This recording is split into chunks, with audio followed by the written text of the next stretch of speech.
Coast Wrestling of Louisiana presents Spring in the Ring, live April 28th at the Amelia Recreation Center in Amelia, Louisiana. For more ticket information, call 985-518-0433 or visit our brand new website, gcw-gulfcoastwrestling.com. I'm Kylie. Don't miss it, right here.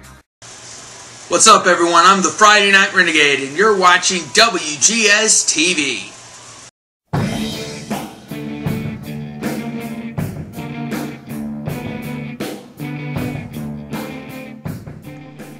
Welcome to another installment of WGS-TV right here on youtube.com/WrestlingGamer. I'm Billy Boudreaux, and this is going to be my Monday Night Raw review for the week of April 9th, 2012. Yeah, I know it's a couple of days late, guys. I apologize about that. But anyway, we opened up a segment with John Laurinaitis introducing Brock Lesnar to be the new face of the WWE. You know, the one who bring legitimacy back to the WWE. Yeah. Lesnar and legitimacy. Just kind of like the legitimacy brought to the UFC with Dana White. Now I'm probably going to get some hate comments about that already. And it's not even a minute into the video. Anyway. They start going on, you know, the fans are still cheering on him up until the point Lesnar addressed Laurinaitis as Mr. Laurinaitis, therefore trying to cement him as the heel in his return to the WWE to face off with John Cena. John Cena comes out and he gets some sort of a pop with the crowd, and then next thing you know we have what Ashley called a shoot fight, because as soon as Lesnar took down Cena, he popped him right in the mouth, busting his upper lip wide open, blood just coming out of his mouth. I'm pretty sure that if this was anybody else, if this was another person, that they would have their butts chewed out humongously, tremendously backstage, because of the rule about blood in the WWE nowadays. I'm just surprised the little thing, they just didn't stop and go, "Oh, he's bleeding." Anyway, they had to bring out both the entire locker room to try to break up these two, and then to the point we saw Goldust in regular clothes, and Bill DeMott, who, you know I'm big myself, but Bill DeMott really let himself go. He really did.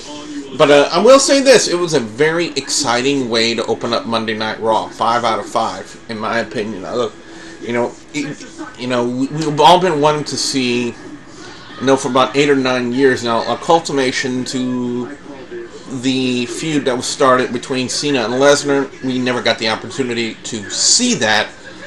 And I honestly believe what they did last week and what they did Monday night, they really starting to bring it back. They're really starting to bring it back and pick up where they left off.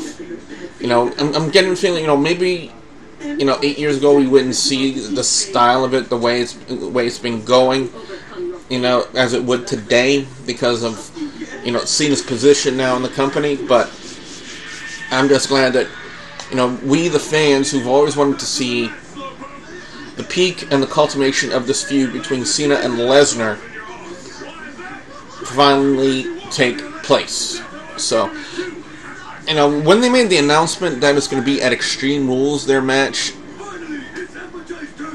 maybe yes, maybe no. Ashley's thinking that they're going to end the feud at Extreme Rules. I don't think so. I think they're going to build on this thing for a few months and maybe lead it up to possibly SummerSlam, because SummerSlam is technically the next big pay-per-view for the company. I know they have a pay-per-view each and every month, but SummerSlam is SummerSlam. The four, we got the major pay-per-views. You got the Royal Rumble, you got WrestleMania, you got SummerSlam, and Survivor Series. Those are your 4 major pay-per-views in the WWE. We've already had the Rumble, and we've already had WrestleMania. So the next major pay-per-view is SummerSlam, and I think it would make kind of sense for them to feud up until SummerSlam and have that feud culminate right then and there at that major pay-per-view. Then again, that's just my opinion. I could be wrong. Anyway, we had a very interesting match. It was Santino Marella and Brodus Clay taking on Dolph Ziggler and Jack Swagger. For once, we see Brodus Clay and finally in a match that is not a squash match, where he's not taking on a jobber. And it was kind of set up from last week. If you guys remember last week, the confrontation, apparently Dolph Ziggler made the mistake of running up to Brodus Clay, and he got the headbutt, and man, the way he landed, that was a wicked, wicked spot. But I thought it was a very good match. It was finally good to see Brodus Clay in a matchup where there were no jobbers. No offense to Heath Slater, Alex Riley, JT Jobber. Well, offense to JT Jobber, Kurt Hawkins. No offense to those guys, but finally we get to see him out of that element and finally into a very decent match where he's actually teaming up with somebody in the form of the United States champion Santino Marella, and they really took it to them, and Santino and Brodus actually got the win. I'm going to go ahead and give it a 4 out of 5. I love the way they celebrated after the match was over. They were both doing the Santino trumpet thing. I can't do it really good, because I'm actually sitting down, but still, it's still kind of funny to see that. So, 4 out of 5 for that opening match. I actually thought it was pretty decent. Next up, we had R-Truth and Cody Rhodes, and they are continually, well, as much as they did with Cody Rhodes embarrassing the Big Show leading up until WrestleMania, they have completely turned the tables, and now they're going to have Cody Rhodes being embarrassed by his WrestleMania loss, and it's going to continually get at him and annoy him. And of course, we kind of knew what was going to happen. R-Truth hit his move. If I remember correctly, that's his version of the pay dirt from Shelton Benjamin. If I'm not mistaken, they called it the lie detector, if I'm not mistaken. But 3 out of 5. We're going to have a rematch pretty soon with Cody Rhodes and Big Show for the Intercontinental title. That's where they're shooting towards.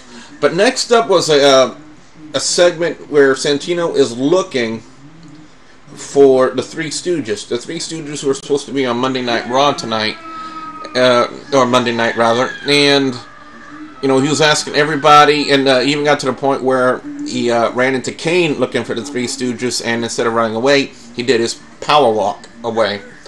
And then he finally finds them. They were in like a big crate. It said Fragile. I'm a Three Stooges fan. I know what it means. And next thing you know, he opens up the crate, and there out pumps the Three Stooges. And I gotta tell you, from what I saw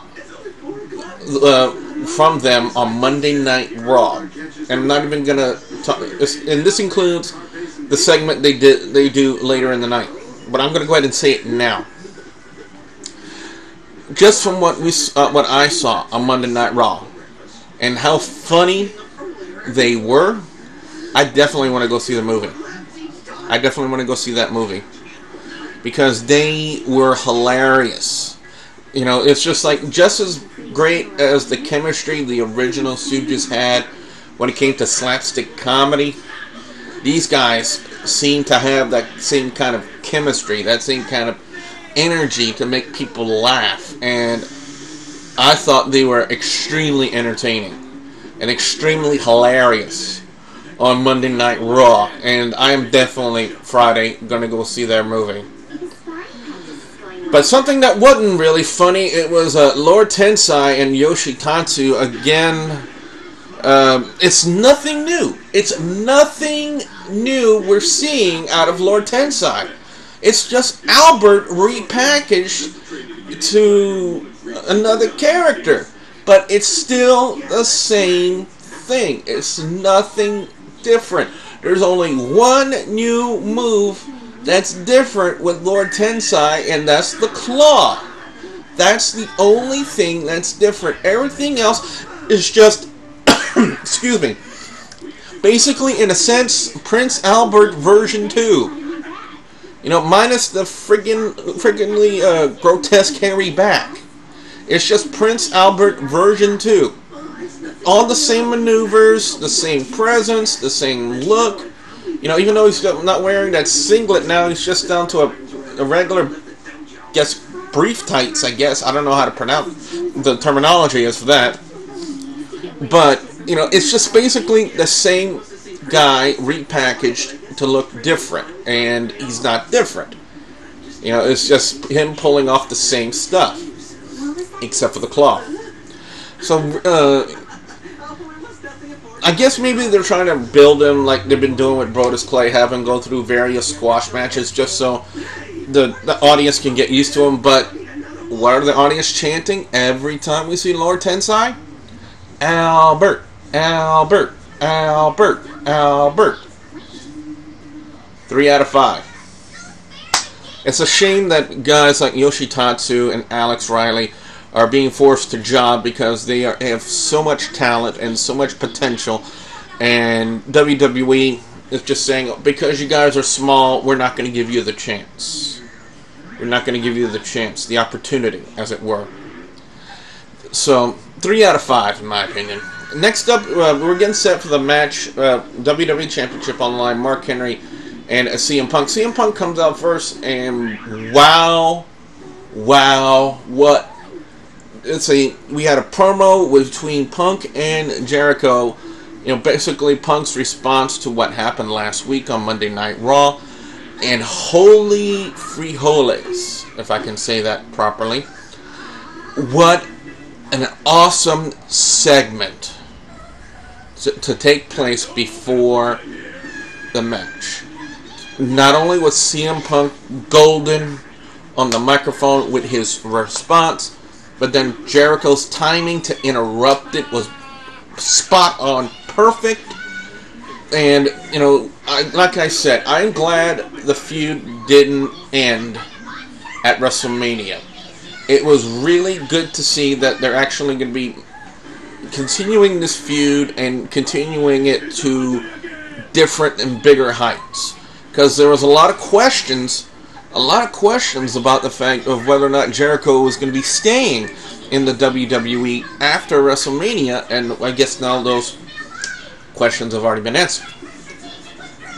So next up, we're going to go to the match. We kind of figured what was going to happen next. Punk was going to let his rage get the better of him. He takes a TV monitor when they're on the outside and cracks Mark Henry with it, and which leads to a disqualification. And Jericho comes out causing a distraction. Next thing you know, Mark Henry takes an opportunity and gives him a World's Strongest Slam, 2 World's Strongest Slams, if I'm not mistaken. And Jericho comes in thinking, oh, he's subdued, so he had some like package of beer, and he was getting ready to pour it. But then it looked like Punk went low blow on Jericho, and next thing we'll start fighting. Then Jericho out of nowhere hits the code breaker, and next thing you know, he pours beer all over CM Punk.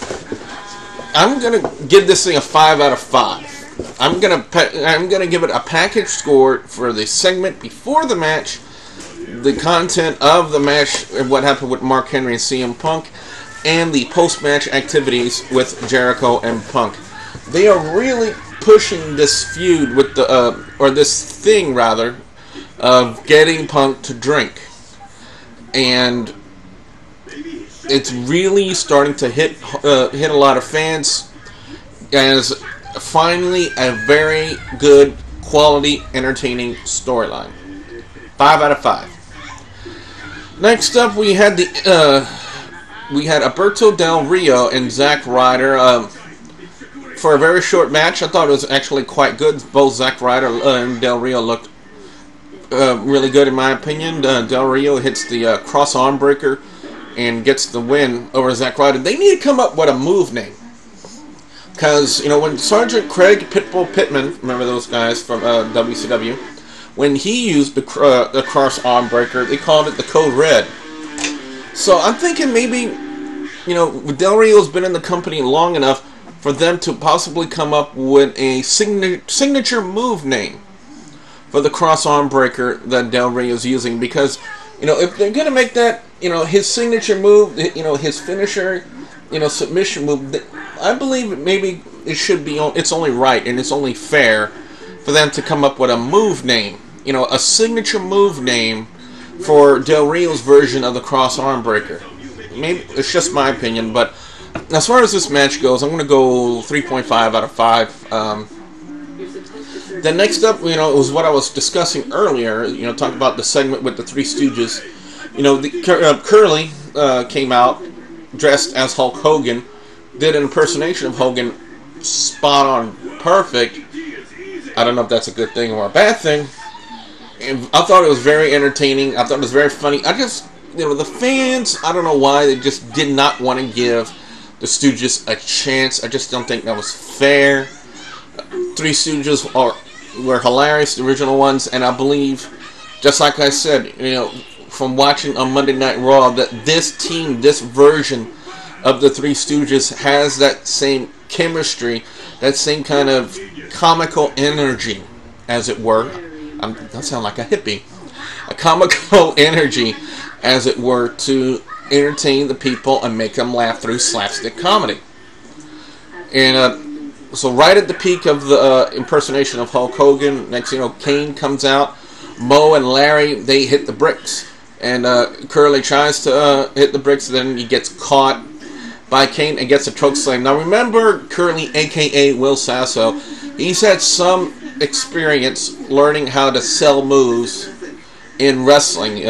Remember in the late WCW, he had quite a bit of a feud and a rivalry going with Bret the Hitman Hart. Yes, I know, I'm telling you the truth. And, so he was able to take that chokeslam and sell it really, really well, in my opinion, for a celebrity. Most celebrities, they probably wouldn't know how to sell a chokeslam really, really well, but Will Sasso, a.k.a. Curly, did just that. And I think it's thanks to his previous experiences in the ring. Pardon me 1 second. A little bit of a sun kiss there. Great. And finally, we're going to go to John Cena and David Otunga.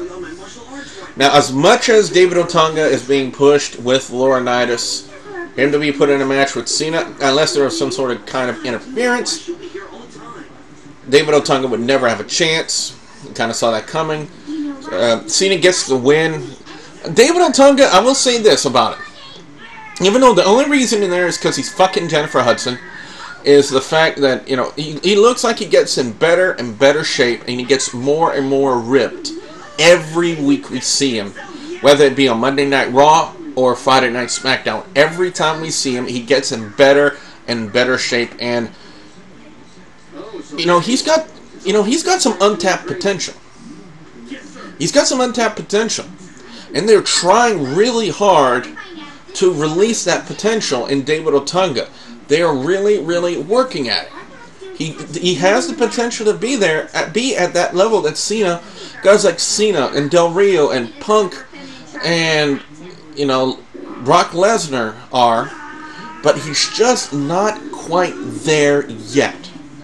Just not quite there yet. But but he's kind of in the same boat as guys like Zack Ryder and R-Truth and Dolph Ziggler and Jack Swagger. They're on the precipice of greatness in the wrestling industry. They're just not at that level.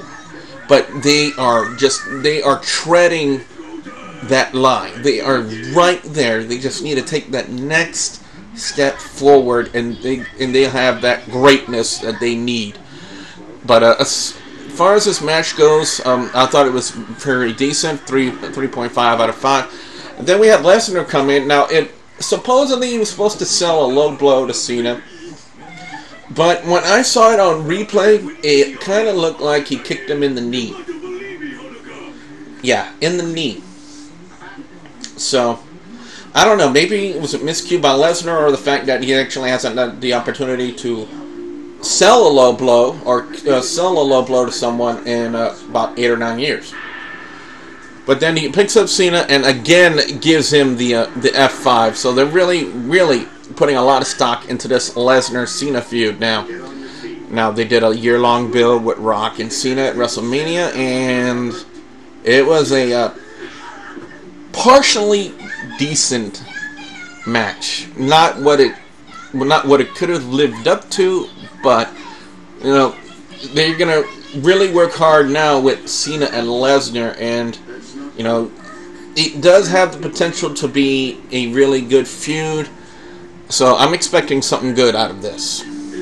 So what I want to know now from you, the WGS-TV viewers and subscribers, your thoughts on Monday Night Raw this week. You know how to do it. Leave your comments in the comment section below or in a video response detailing your thoughts on Monday Night Raw. Don't forget to like and favorite this video.